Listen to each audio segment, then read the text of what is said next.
On va commencer notre culte ensoleillé ce matin, ensoleillé par le soleil qui est dans le ciel, mais aussi dans le soleil qui est dans le cœur de notre frère Nicolas Zamanogo.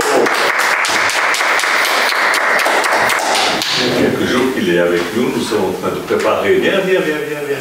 On est en train de préparer notre l'avenir, parce que ça fait maintenant 22 ans qu'on travaille ensemble au Burkina, mais dans toute l'Afrique francophone, et on a fait des réunions d'évangélisation, on a essayé de compter les villages dans lesquels on a été prêché, on se rappelle même plus, il y a trop, et le nombre de conversions, de guérisons, de nouvelles églises créées, d'orphelinats, d'écoles, d'émissions de radio, de télévision pour informer les gens au sujet de Jésus, mon Dieu, tout ce qu'on a fait, les miracles, toutes ces choses, au nom du Seigneur, on en a fait des choses, et là, il est venu passer quelques jours pour faire le programme de ce qu'on va faire dans l'avenir, très proche.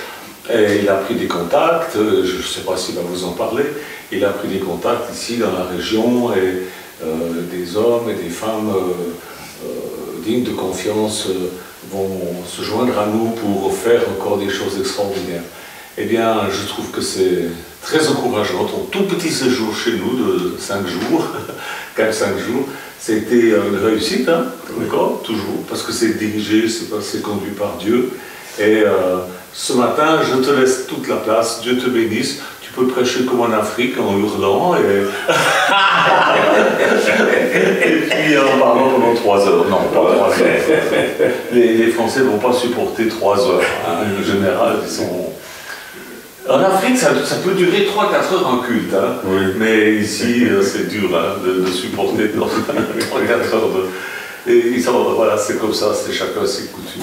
Voilà Nicolas, que Dieu te bénisse, je te laisse la chair. Vas-y.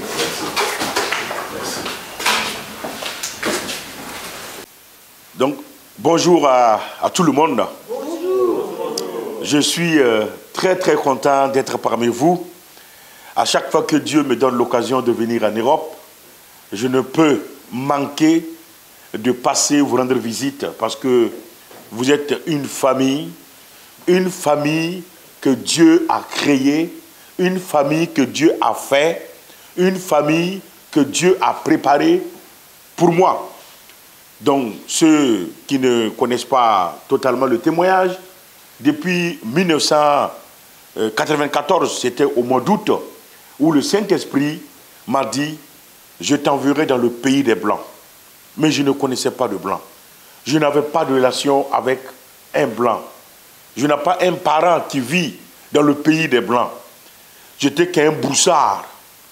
J'étais dans le village avec les animaux de mon père. Je courais dans les buisseaux, au milieu des arbustes.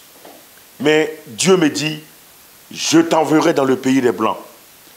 Je n'ai pas de diplôme pour moi pour venir en Europe. Il faut étudier, il faut aller à l'université, il faut avoir d'argent. Mais Dieu est les diplômes, Dieu est l'argent. Et par sa grâce, après 10 ans, il a utilisé le révérend Michel Janton et son épouse Michou, ainsi que tous les frères et sœurs. Et pour la première fois, je suis venu en Europe. Et j'ai dit, ça y est, Dieu soit loué, la prophétie s'est accomplie. Et quand je suis retourné, Dieu me dit, non, j'étais envoyé d'aller explorer. Tu as vu. Maintenant, tu vas y retourner et tu vas prêcher ma parole. Tu vas annoncer l'évangile. Il ne m'a pas permis de venir vivre ici. Donc, il m'a dit de venir prêcher. Ma mission n'était pas d'échapper la pauvreté qui est dans mon pays. Et la mission que Dieu m'a confiée, ce n'était pas venir m'installer en Europe et puis profiter de cette paradisiaque, cette belle vie. Mais c'était de venir accomplir la volonté de Dieu. Amen. Et jusqu'à présent, depuis 2003, je viens en Europe. Dieu m'a ouvert les portes presque de tous les pays où je vais y aller, j'y vais pour apporter la bonne nouvelle. Donc je tiens encore une fois de plus rendre gloire à Dieu et vous remercier vous qui avez accepté de nous soutenir des projets d'eau potable, de l'alimentation depuis plus de 22 ans, donc 22 ans au maximum, Dieu vous a utilisé à faire beaucoup de choses. On a eu beaucoup de soutien grâce à vous et tous ceux qui ont mis la main dans la poche pour les réparations de forages, pour soutenir les veuves, pour aider les femmes, les orphelins, la scolarité, vous avez payé, vous avez fait beaucoup de choses. S'il y a un livre qu'on doit mettre pour écrire, on ne pourra jamais finir de noter et d'écrire ce que vous avez fait. Pour la communauté au Burkina Faso, pour le peuple burkinabé, et en plus, pour moi-même personnellement dans ma vie, les billets d'avion que vous avez payés souvent pour que je vienne. Bon, si je dois m'arrêter, je vais, comme Michel le disait, il faut qu'on fasse au moins 5 heures de culte pour que je raconte toutes ces choses. Voilà. Mais c'est l'essentiel que je vais partager avec vous. Et de fait que Dieu m'a permis d'être là et de venir en Europe et de tourner de gauche à droite, j'ai vu la main de Dieu, j'ai vu la main invisible de Dieu qui a agi. Et aujourd'hui, je suis devenu maire de ma commune. Dans cette commune où je partais prêcher la parole de Dieu, dans cette commune où je partais annoncer l'évangile, et on me traitait de fou, on me traitait de bête, on me traitait de tous les mots. C'est ce fou-là qui est devenu le maire de la ville de Boussé. Et aujourd'hui, je peux dire que durant mon mandat, j'ai vu la main de Dieu.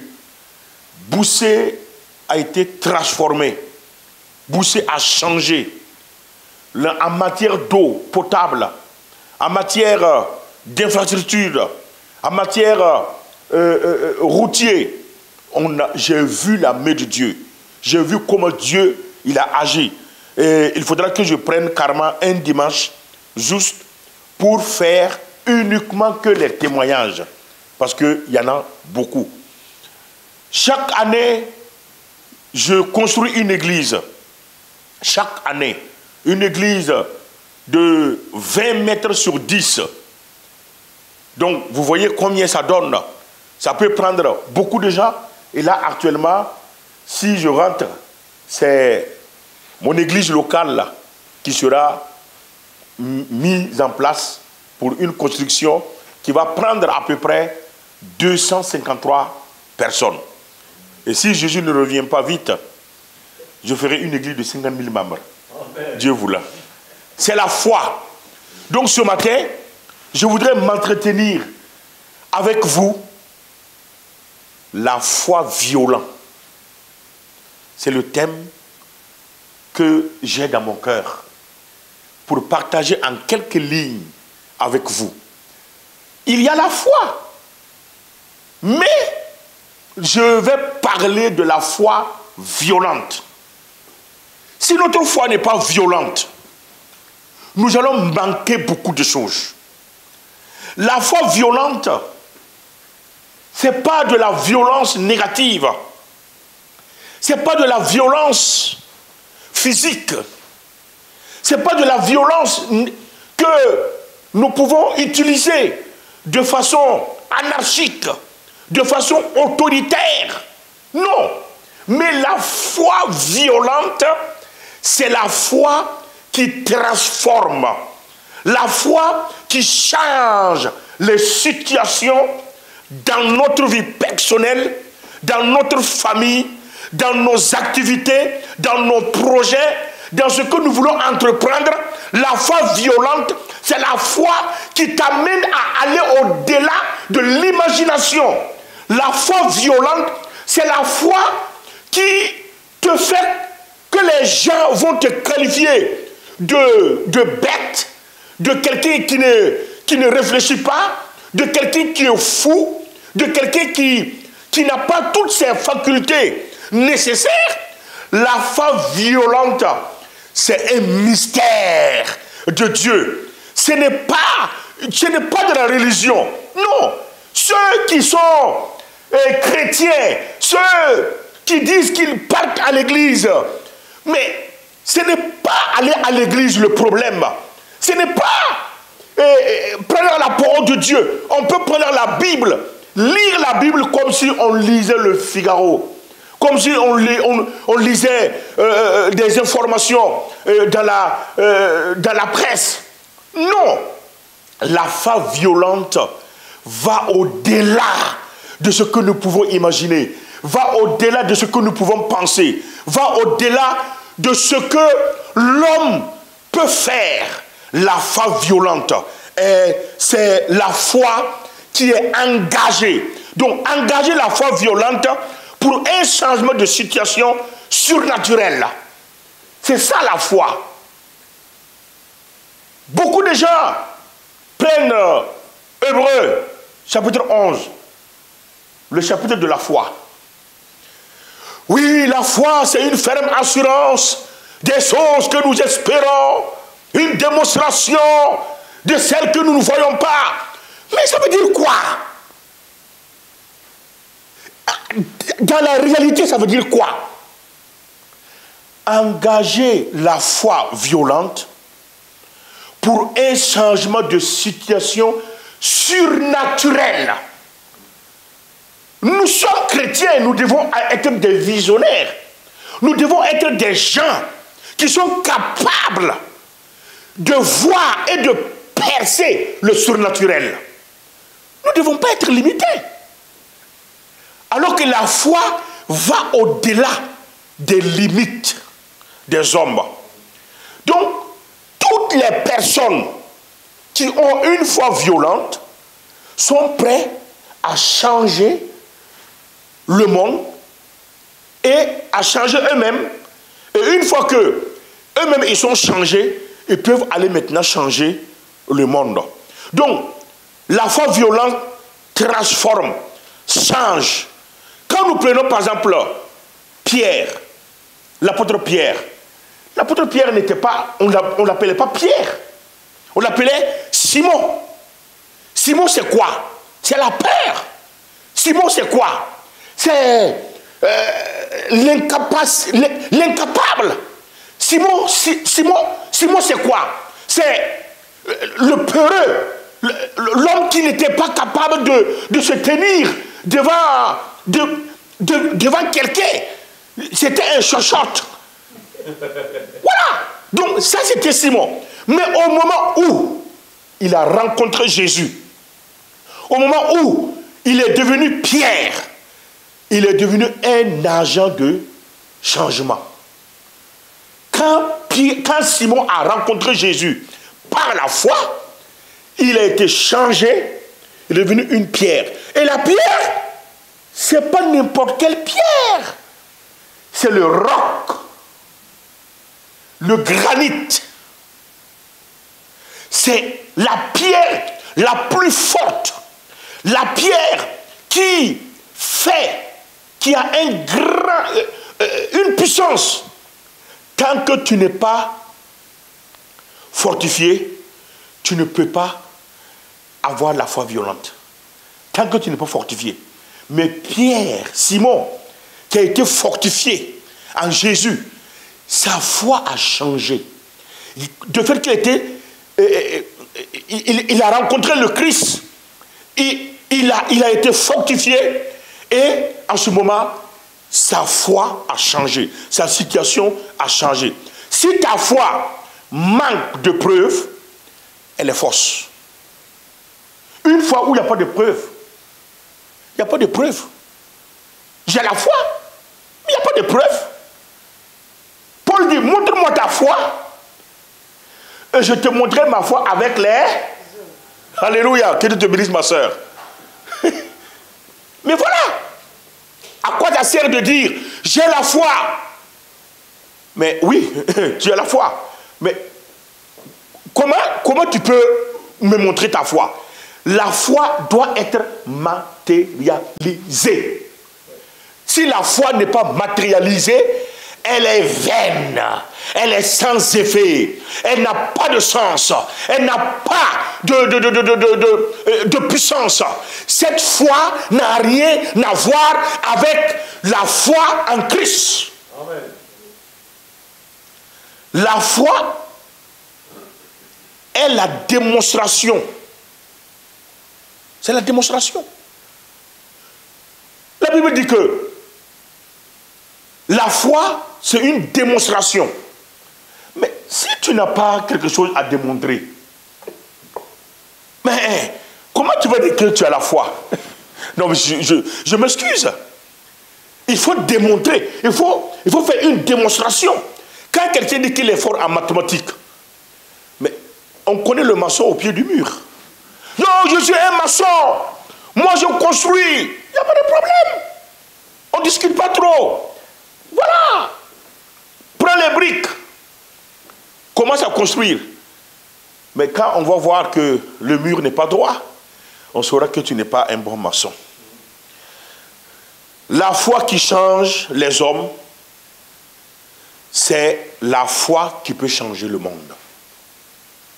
Si nous voulons que notre foi change le monde, il faut que cette foi-là puisse nous changer d'abord nous-mêmes.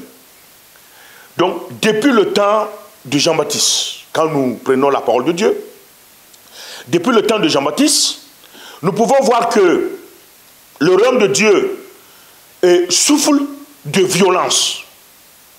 Il souffle un vent violent, et seulement c'est le vent qui peut réellement amener progressivement les promesses de Dieu à s'accomplir dans notre destinée.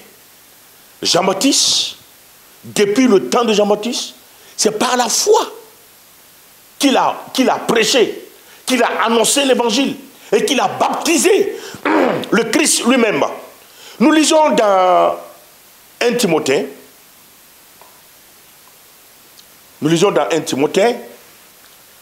chapitre 6,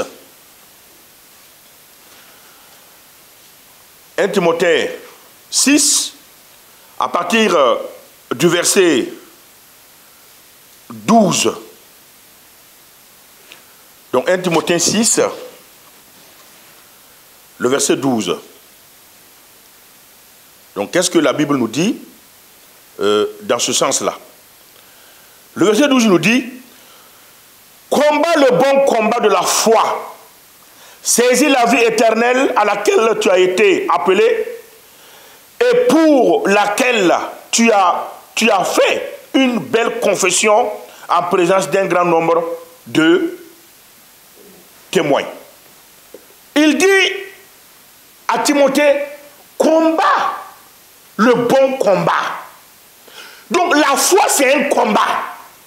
La foi, ce n'est pas quelque chose de tranquille. Ce n'est pas quelque chose de facile. Non, il faut être un violent pour aller à un combat. Je ne connais pas. La France nous a colonisés. Et la France, nous avons adopté la culture française. Je parle au niveau des langues. Donc, pour dire que la langue française n'est pas autre chose que la langue française. La langue française est la langue française. Donc quand on dit un combat, nous tous nous savons ce que ça veut dire un combat. Un combat, ce n'est pas... ce n'est rien. Non, c'est un combat. C'est quelque chose, il faut aller lutter. Il faut aller combattre. Il faut aller sur le terrain. Il faut monter sur le ring. Il faut aller sur le champ de bataille. Donc Paul dit à Timothée, tout simplement, combat le bon combat de la foi. Comment tu combats le bon combat de la foi? Comment tu combats le bon combat de la foi? Ça, c'est très très important. C'est très important pour chacun de nous, afin que nous puissions savoir que le bon combat ne se combat pas avec nonchalance, avec découragement. avec je veux pas, je peux pas. Il n'y a pas d'hésitation. Non, le bon combat. Donc vous êtes un combattant pour avoir une vie éternelle, pour avoir les choses que Dieu a promis pendant votre existence sur cette terre. Sans la foi violente, sans la foi en Christ sur cette terre, nous sommes à la proie, nous sommes des proies pour le diable. Le diable va s'amuser avec nous. Pendant le temps que tu vis sur la terre, Dieu a fait des promesses. Pour toi. Mais le diable vient voler ça. Mais il faut combattre. Si tu ne combats pas, comment tu peux gagner? Je vais donner un exemple. Je ne sors pas du contexte biblique. Parce que Jésus dit, je suis venu vous annoncer une bonne nouvelle. Ce n'est pas une nouvelle qui nous condamne. Ce n'est pas une nouvelle qui nous amène à nous rabaisser. Ce n'est pas une nouvelle qui nous amène à nous hériter.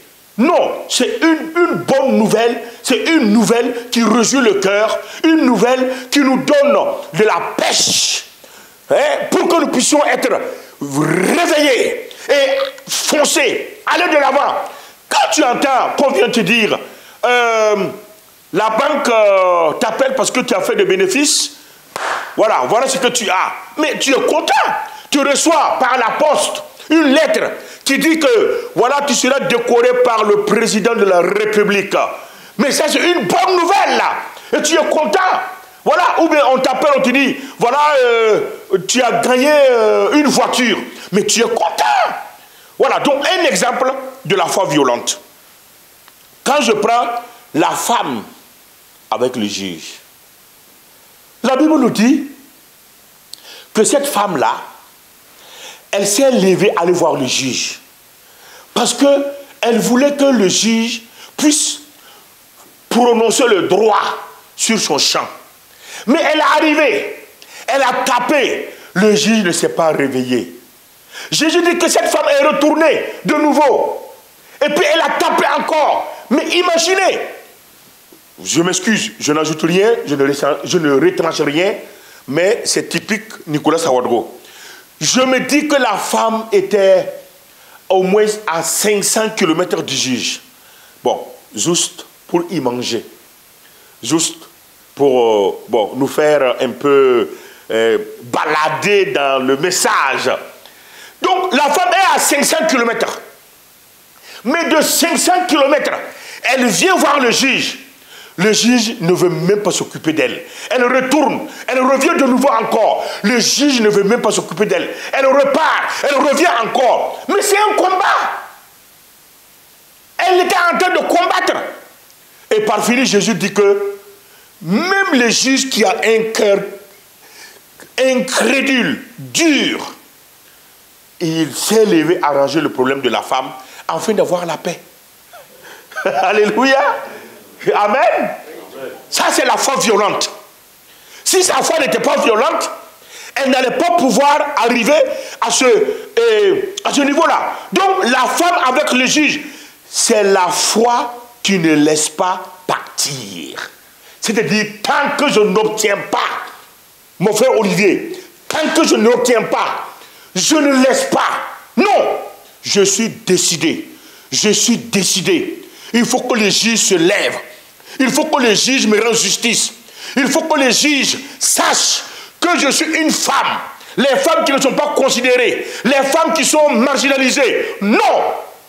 Jésus dit que cette femme a lutté jusqu'à sa dernière souffle de vie pour que le juge puisse se lever pour dire que ça y est, maintenant je te rends justice.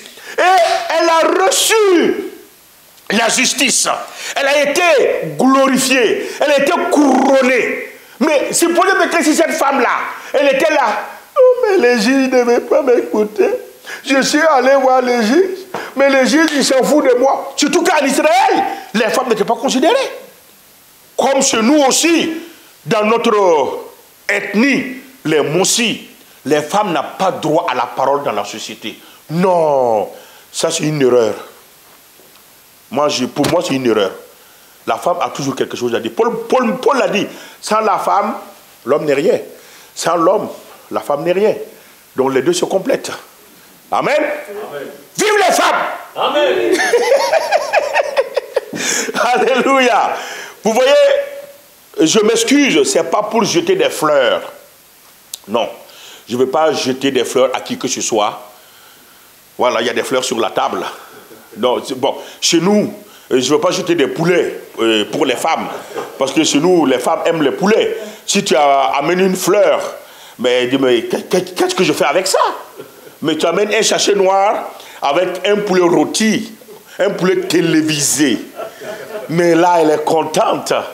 Ah oui, tu fais ça à ta femme, je te rassure que la nuit sera une nuit paradisiaque. Amen. Mais ici en Europe, Michel ou bien Philippe amène un poulet rôti à sa femme. Mais j'imagine comment ils vont réagir. Mais qu'est-ce que c'est ça? Mais voilà, donc chacun dans son chacun avec ses cultures. Donc, c'est ce que je dis, je ne veux pas jeter les fleurs à quelqu'un, mais je veux quand même citer un exemple. Mais si la Bible cite l'exemple des femmes en Israël, nous aussi on a le droit de citer aussi des femmes, non? Oui ou non? Est-ce que c'est interdit? Voilà, donc moi je vais citer Madame Janton Michou. Je m'excuse, hein, mais une femme, hier, Michel me disait, si Dieu ne m'avait pas donné cette femme, mais j'étais fichu.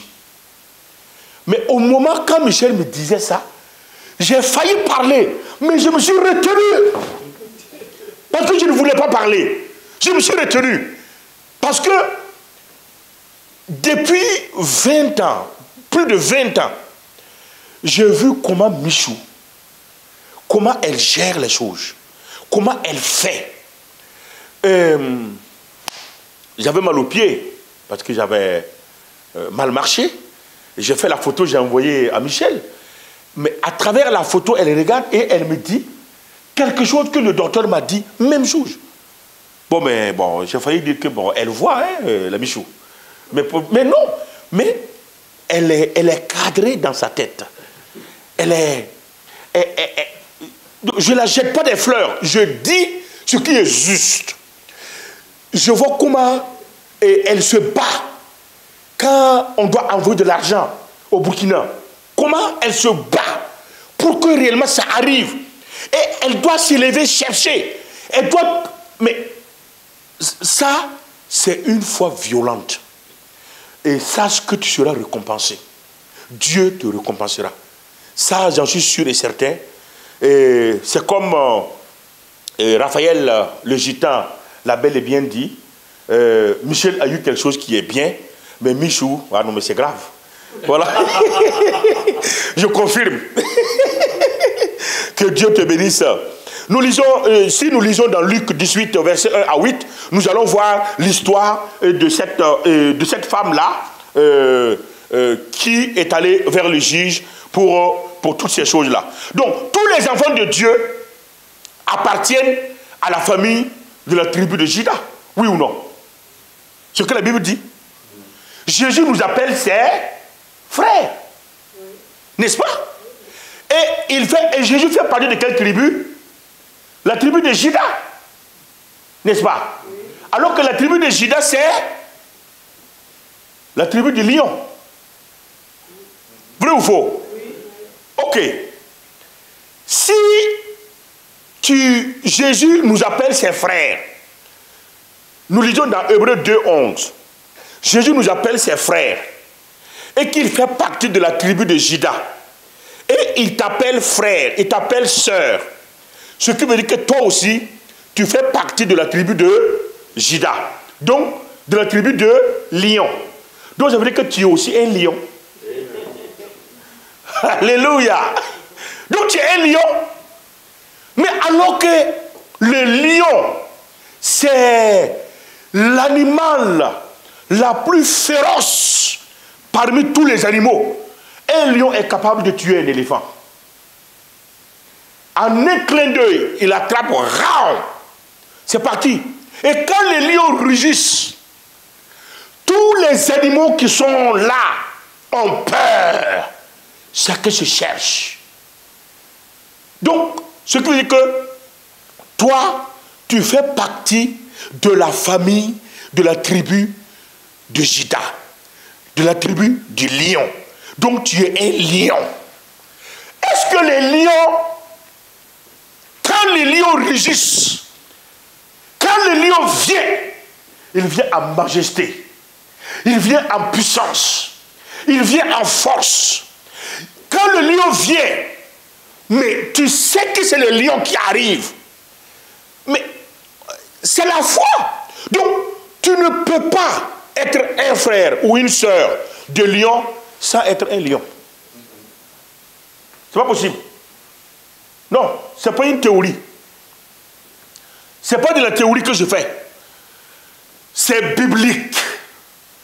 Je fais partie de la famille de la tribu de Juda, de la tribu de lion. Donc, si tu es de la famille de la tribu de lion, tu es un lion. Et quand tu es un lion, le lion, c'est l'animal le plus fort. Donc, chaque voix, chaque croix a un lion en lui. Chaque chrétien a un lion en lui. Et ce lion-là, c'est le roc, c'est la puissance, c'est la force. Et tu dois savoir qu'il y a ce lion en toi. Parce que je fais partie de la tribu de lion. Je fais partie de la tribu de Juda. Quand nous lisons dans la parole de Dieu, nous voyons dans Genèse 49, le verset 9, on va quand même le lire. C'est très important de le lire.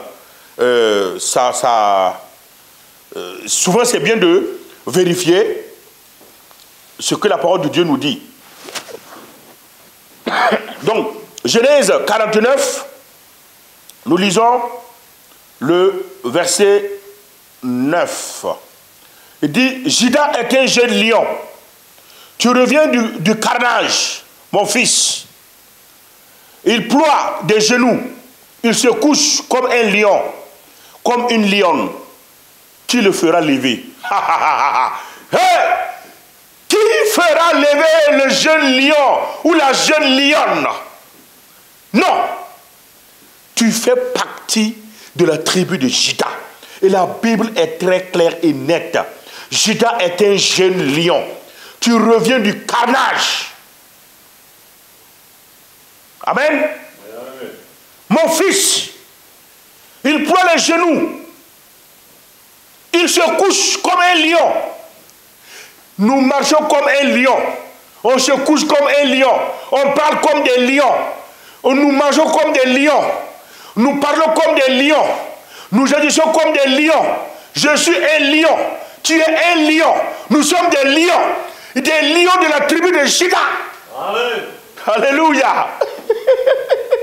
Amen. Personne ne peut enlever ça à nous. C'est un don de Dieu. Dieu nous a fait grâce. Frères et sœurs, regardez un exemple. Jésus était en train d'enseigner. Et pendant qu'il était en train d'enseigner, il parlait, il expliquait les choses du royaume de Dieu. On dit qu'il y a 4 personnes qui ont amené un malade sur un brancard. Et quand ils sont arrivés, c'est un exemple de la foi violente que je dis. Quand ils sont arrivés, vous connaissez bien l'histoire, mais néanmoins, je vais quand même l'expliquer, parce que c'est bon de l'entendre encore de nouveau. C'était écrit pour fortifier notre foi. La Bible nous dit que quand ils sont arrivés, ils ont trouvé que tout était bloqué. Ils sont allés à gauche, c'était bloqué. À droite, c'était bloqué. La rentrée principale, c'était bloqué. Les fenêtres, c'était bloqué. Partout, c'était bloqué. Ils ne peuvent pas aller sous la terre et puis aller passer pour rentrer. Ils ne peuvent pas. La terre était fermée. Rentrée principale fermée. Les fenêtres fermées. L'ouest, nord, sud. est fermé. Mais le ciel n'était pas fermé, Olivier. Samuel, le ciel n'était pas fermé. Ils ont imaginé. On ne les a pas dit. On ne les a pas parlé. Ils ont imaginé. Ils ont dit, mais comment on va faire pour amener le malade? Nous, on a le malade. On est 4. On le transporte. Mais comment on va faire? J'en suis sûr qu'il y a quelqu'un qui est comme Michel, qui est comme Philippe, qui est comme Dominique, qui est comme moi, qui est comme Olivier, qui est comme Titi, qui est comme Marie-Claire, qui est comme nous tous qui sommes ici. J'en suis sûr qui a dit, faisons un trou au toit. Va vers le trou là-bas. Et ils ont fait le trou. Pendant qu'ils faisaient le trou, j'imagine, je peux oser, et tout le monde peut être d'accord avec moi ici, que Jésus a cessé d'enseigner. Il a cessé de parler. Mais nous sommes ici en train de parler. Et puis on voit le toit ici, qu'on est en train de faire boum, boum, pour... on détruit, mais on va dire, mais qu'est-ce qui se passe? Mais quels sont ces gens-là? Et Jésus s'est arrêté. Ce n'est pas écrit, c'est ça, c'est moi qui le dis. Il s'est arrêté. Et ils ont fait le trou. Et tous les 4 personnes ont fait descendre le malade. Et quand le malade est descendu, Jésus a regardé. Il a dit quoi? Qu'est-ce qu'il a dit? Tout simplement, votre foi a guéri le malade. Lève-toi, prends ton lit et marche. Va. Ça, c'est la foi violente. Si leur foi n'était pas violente, ça allait être difficile, ça allait être impossible d'aller percer le toit. D'abord, c'était le toit de qui? C'était le toit de qui? Le toit de Philippe Navez? Peut-être. Mais il faut payer le toit. Mais ils s'en foutent de ça. La foi violente et aveugle vis-à-vis de la situation humaine. La foi violente perce. Même les toits, ça perce. Et Jésus, voyant ça, il a dit au malade, il n'a même pas prié pour le malade. Non, il a dit simplement, lève-toi, prends tes couchettes là, prends tes clics et tes claques. Et puis tu pars. Et ça a été fait. Dieu s'est manifesté. Dieu s'est glorifié. Et un autre exemple encore que vous connaissez bien. La femme qui a touché le vêtement dans Luc 8. Luc chapitre 8. On dit que cette femme-là, hein, mais c'est incroyable. Il faudra rentrer dans une foi dynamique. Cette femme, pendant 18 ans, malade. Et ce n'était pas n'importe quelle maladie. C'était une maladie honteuse, où elle perdait du sang. Et elle n'avait pas le droit d'être, selon la culture juive, hébraïque, elle n'avait pas le droit d'être là. Elle n'avait pas le droit même de s'approcher à un homme. N'en parle même pas. Un maître de la loi. Jésus était le maître de la loi. Il était un rabbi. Elle n'avait même pas le droit. Mais cette femme-là, elle va user de la violence. Elle était assise. Elle dit, mais comment moi je vais faire pour que moi, mon mal là me quitte? Elle va utiliser sa foi violente. Jésus passe. Et quand Jésus passe, elle touche le vêtement de Jésus par la foi. Elle dit, j'en suis sûr. Elle s'est résolue en elle-même. Et puis elle dit, je crois. Pendant que je parle, Jésus-Christ peut faire quelque chose pour toi. Pendant que je parle, même je ne connais pas ta situation, mais Dieu connaît ta situation. Je ne connais pas ton problème, mais Dieu connaît ton problème. Mais sache que le Saint-Esprit est là ce matin. Le Saint-Esprit est là et il est capable de faire quelque chose au-delà de ce que tu peux imaginer, de ce que tu peux penser. Peu importe. Souvent même, c'est mort. Mais Dieu dit dans Romains chapitre 4 que nous sommes quoi? Nous sommes des descendants d'Abraham. Et que Dieu, il appelle à l'existence, il donne la vie aux morts. Et qu'il appelle à l'existence ce qui n'existe pas.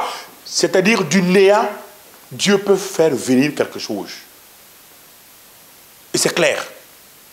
Cette femme s'est résolue en elle-même en disant, si j'arrive à toucher simplement le bord de son vêtement, ce n'est même pas le vêtement, hein, tout entier, le bord seulement du vêtement, j'en suis sûr que je serai guéri. Et elle a résolu ça. Qui lui a dit ça? Qui lui a informé? Qui lui a enseigné? Qui lui a conseillé? Il n'y a pas eu de conseil. Il n'y a pas eu quelqu'un qui lui a dit, touche. Non, personne ne lui a dit. Les hommes qui ont fait descendre le malade en faisant le trou sur le toit pour descendre le malade, qui les a conseillés? Qui les a dit? Qui les a montrés? Non, au temps de Jésus, les gens avaient une foi violente. Et nous devons également avoir cette foi violente. Peu importe ce qui m'arrive, peu importe de la situation où moi je traverse, moi je suis avec Jésus. Regardez, ça c'était au temps de Jésus. Avant le temps de Jésus, les 3 compagnons de Daniel, Shadrach, Meshach, Abednego, ils ont dit, oh roi, c'est même pas la peine. Nous n'allons même pas nous prosterner pour adorer ce Dieu monstrueux, ce Dieu de Baal. Nous n'allons pas nous prosterner pour l'adorer. Ce n'est même pas la peine. Même si Dieu ne va pas nous délivrer. Quelle foi! Vous voyez la mort? On vous présente la mort. Et la mort, sa porte est ouverte. Et puis on vous dit, si vous ne faites pas, vous allez rentrer dedans. Le pasteur, cette foi existe toujours. Le pasteur, à Toromaël, il a été égorgé par les terroristes. Ils sont arrivés, ils ont dit, tu quittes le village. On ne veut plus qu'on enseigne ici la parole de Dieu. Les chrétiens ont fui. Le pasteur a dit que lui, il reste. C'est Dieu qui l'a envoyé. Tant que Dieu ne le dit pas de partir, lui il ne bouge pas. Il est resté, ils sont venus, ils l'ont égorgé. Ce n'est pas de la bêtise. C'est sa foi. Jésus dit, cela se fera selon ta foi. C'est ça. Imagine. Frères et sœurs, ce n'est pas facile. La foi, dans une foi dynamique. Nous devons avoir une foi dynamique. Nous lisons dans 1 Timothée 3. 1 Timothée,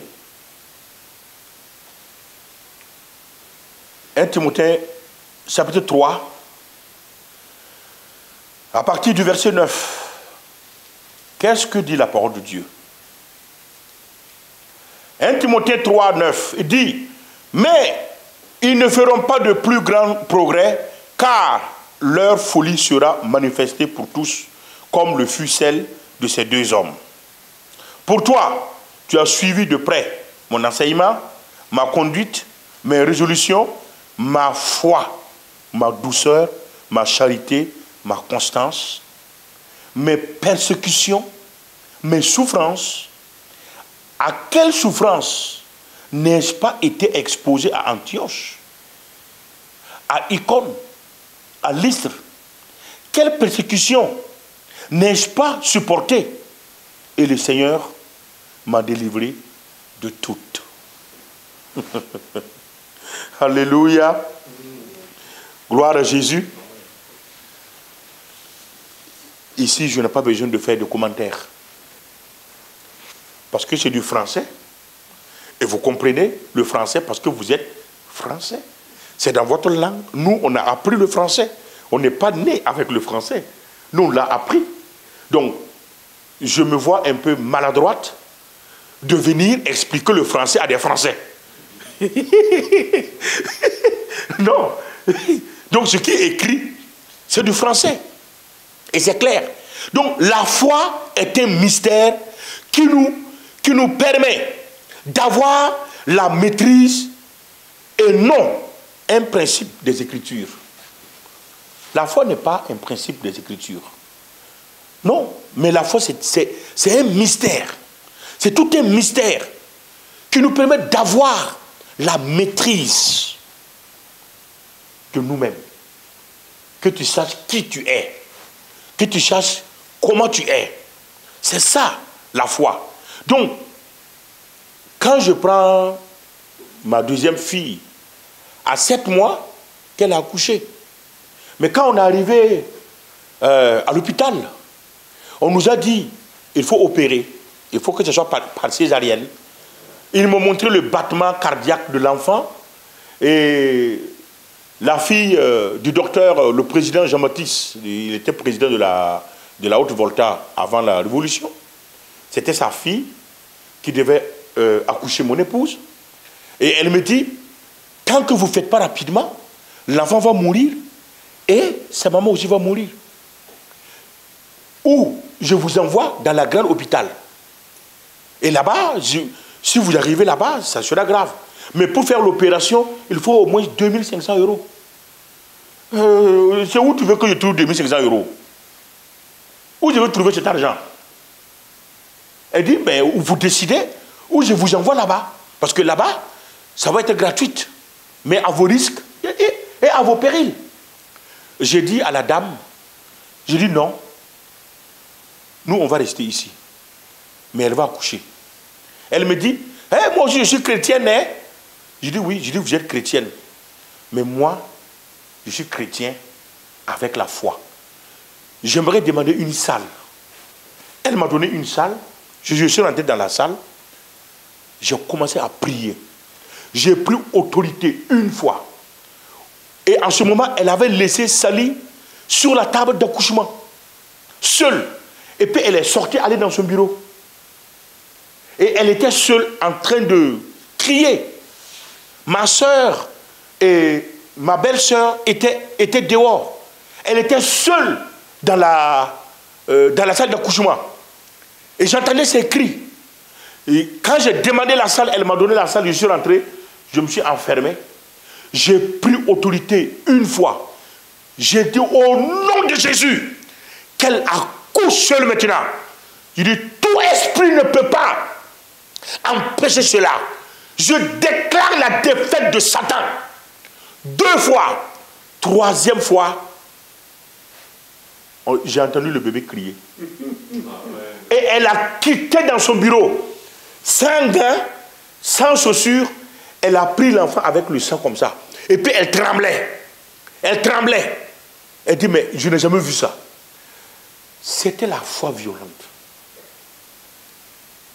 Et je ne peux pas oublier de témoigner de la naissance de Odija. Comme à 7 mois qu'elle est née. Mais elle est intelligente. Par la grâce de Dieu, je prie que ces enfants puissent être au service de Dieu. Donc, dans l'esprit, la parole de Dieu peut devenir féconde quand nous manifestons la foi violente. Une fois que la foi violente n'est pas manifestée, la parole de Dieu n'a pas d'effet dans notre vie. Donc la foi n'est pas une théorie religieuse, mais c'est un mystère du royaume de Dieu. C'est un mystère. Donc la foi n'est pas de la théorie. Ce n'est pas quelque chose qu'on peut venir expliquer, mais c'est un mystère. C'est un mystère, ce n'est pas religieux. Ce n'est pas aller faire des confessions, je ne sais comment. Mais la foi nous amène à aller au-delà de la religion, au-delà de ce que l'homme peut imaginer, au-delà de ce que l'homme peut penser, au-delà de ce que l'homme peut croire dans sa vie. Donc, je vous invite à lire dans 1 Corinthiens chapitre 2, 1 Corinthiens chapitre 2, à partir du verset 5. Qu'est-ce que la Bible nous dit? Il dit, bon, on peut commencer, oui, le verset 5.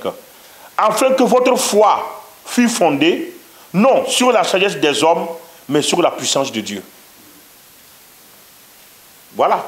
La sagesse des hommes, c'est la religion. Il ne faut pas aller chercher loin. La sagesse de l'homme, là, c'est la religion. C'est les dogmes.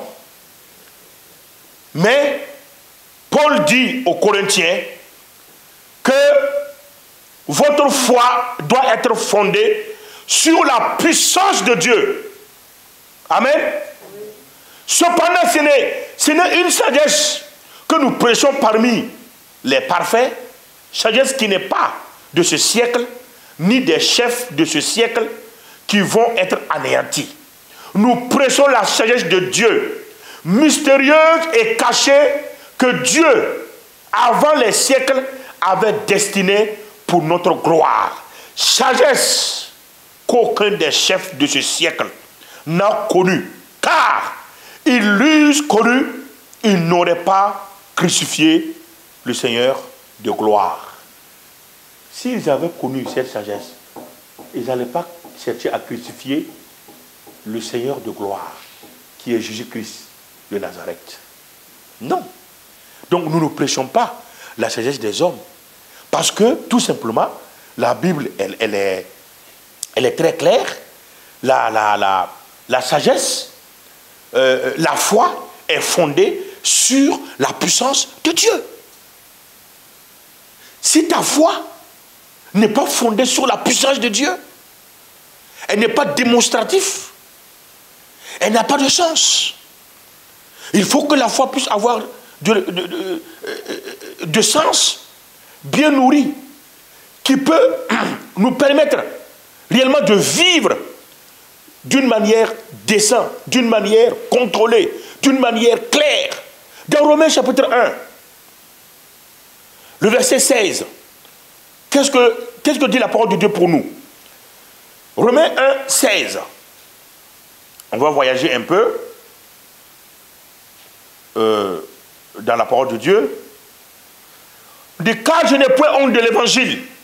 C'est une puissance de Dieu. Donc écoutez bien. Dans 1 Corinthiens 2, 5, dit que notre foi est fondée sur la puissance de Dieu. N'est-ce pas?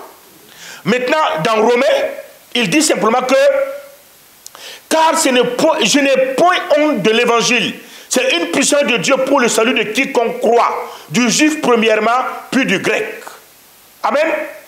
Parce qu'en lui est révélée la justice de Dieu par la foi, et pour la foi, selon qu'il est écrit, le juste vivra par la foi. Qu'est-ce que tu veux de plus? C'est du français? C'est un peu du mollet. Alléluia. Amen. Dieu est bon. Les Américains disent God is good every time. Ça me plaît beaucoup quand on dit every time. Toujours. Dieu est bon toujours. Il n'est pas seulement bon, mais il est bon, mais toujours.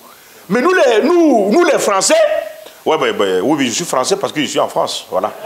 Donc quand je vais retourner au Burkina, je serai burkinabé.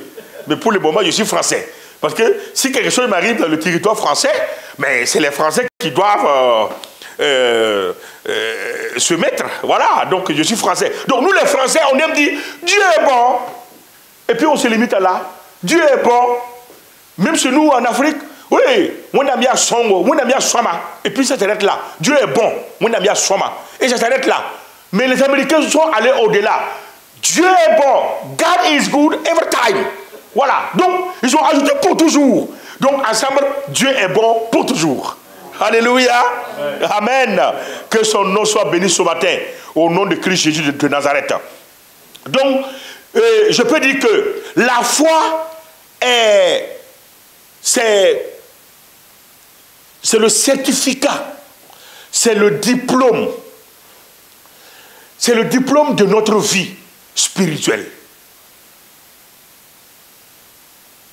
Ça se comprend? C'est clair. À l'université, pour y aller, il faut avoir le bac. Voilà.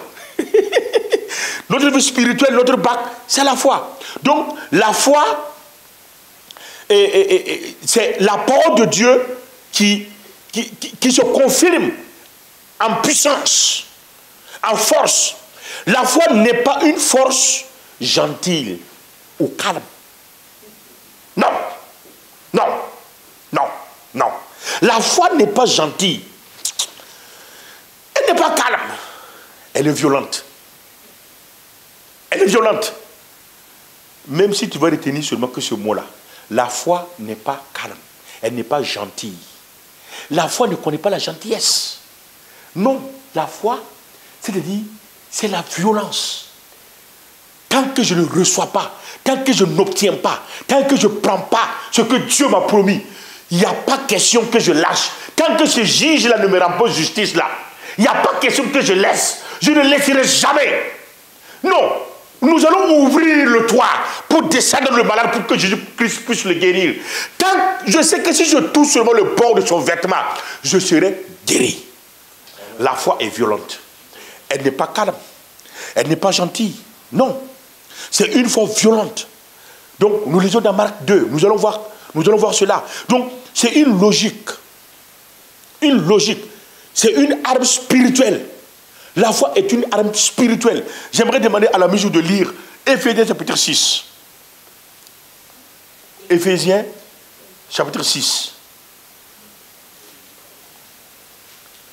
Éphésiens chapitre 6. À partir du verset 16. Mettez pour chaussure à vos pieds le zèle que donne l'évangile de paix. Prenez par-dessus tout cela le bouclier de la foi, avec lequel vous pourrez éteindre tous les traits enflammés du malin, et prenez aussi le casque du salut et l'épée de l'esprit, qui est la parole de Dieu. Amen. C'est du français, je reviens encore sur mes mots, c'est du français.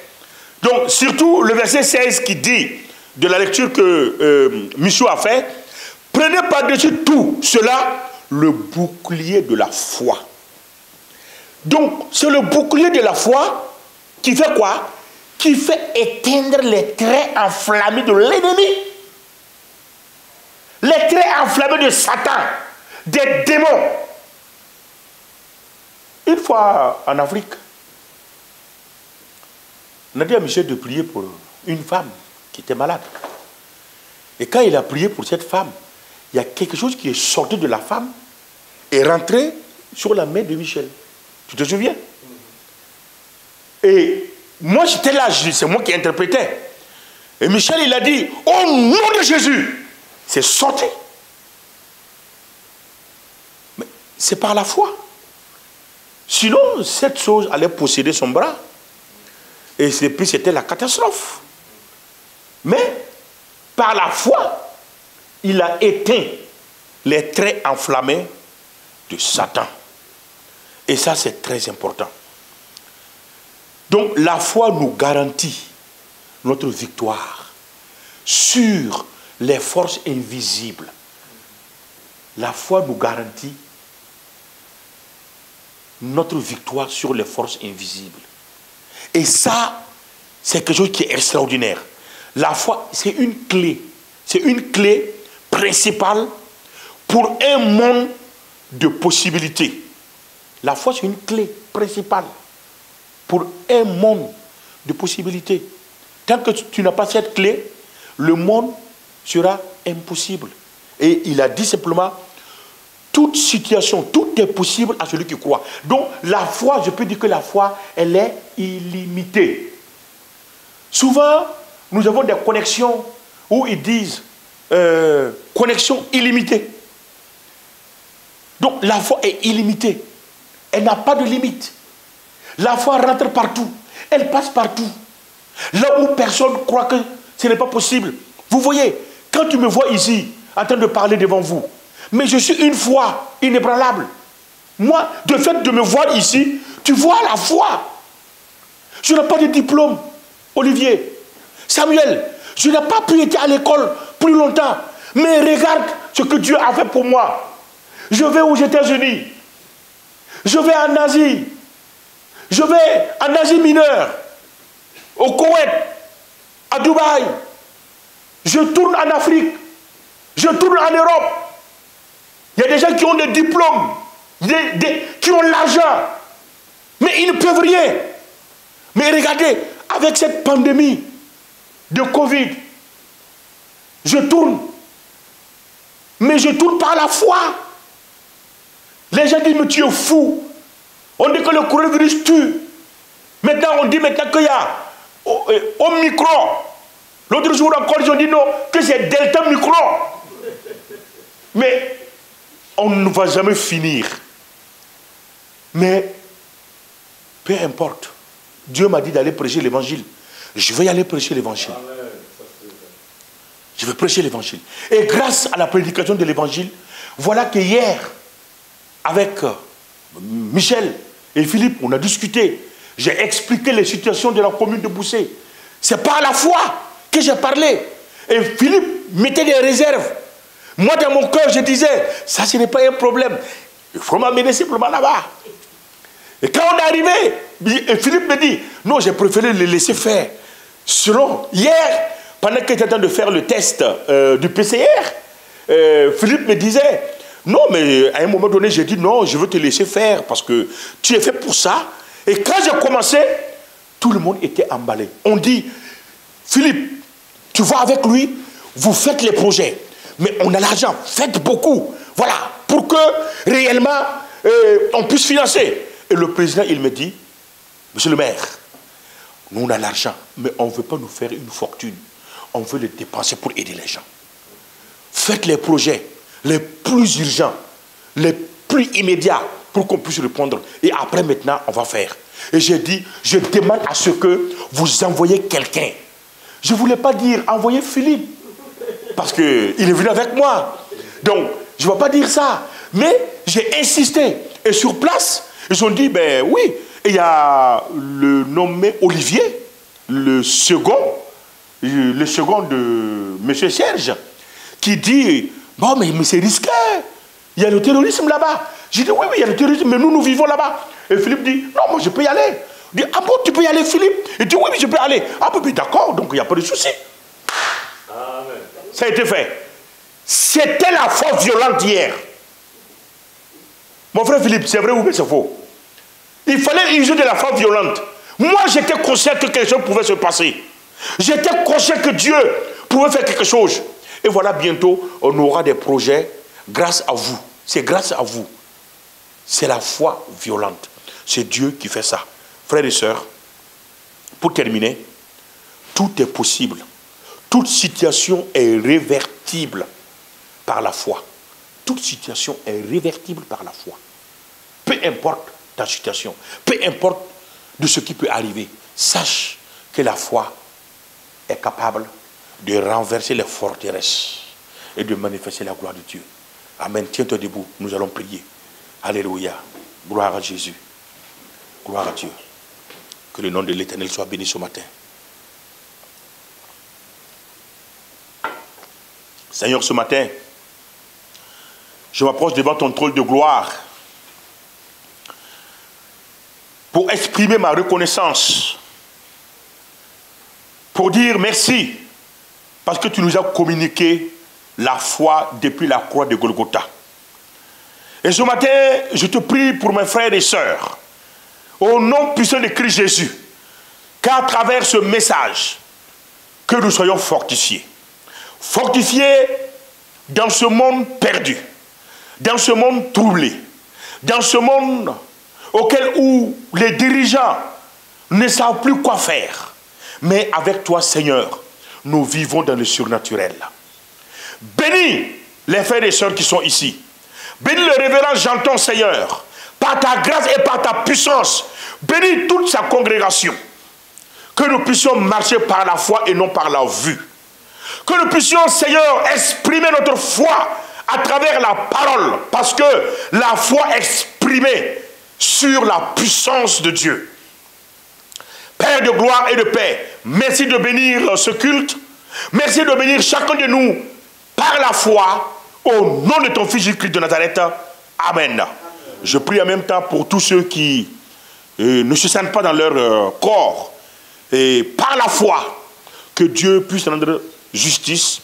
Par la foi, que Dieu puisse te guérir comme il a guéri cette femme qui perdait du sang.